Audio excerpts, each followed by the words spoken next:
خامد کا یا بیوی کا بیوی بچوں سے یا خامد سے بدزن ہو جانا، یعنی گھر کے ایک بڑے فرد کا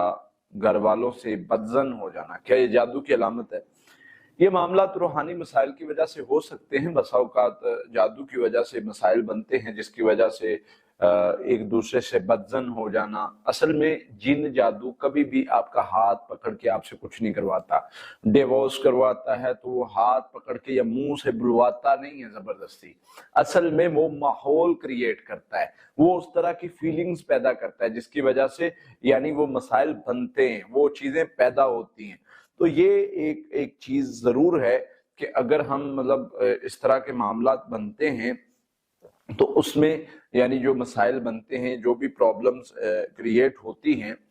اس میں یہ ضرور ہوتا ہے کہ جادو جن اس طرح کی فیلنگ پیدا کر دیتے ہیں، بدگمانی پیدا کر دیتے ہیں، شک پیدا کر دیتے ہیں، شبہات پیدا کر دیتے ہیں، اس میں سے خامد کو بیوی سے، بیوی کو خامد سے اسمیل آنا شروع ہو جاتی ہے، اریٹیٹ ہونا شروع ہو جاتا ہے، بلا وجہ اس کو چیزیں بری کر کے دکھائی جاتی ہیں، بلا وجہ اس میں ایسی فیلنگ پیدا کی جاتی ہے جس سے اس کو غصہ آتا ہے، چاہے وہ خامد ہے چاہے وہ بیوی ہے۔ تو اس طرح کے مسائل عموماً ہو سکتے ہیں۔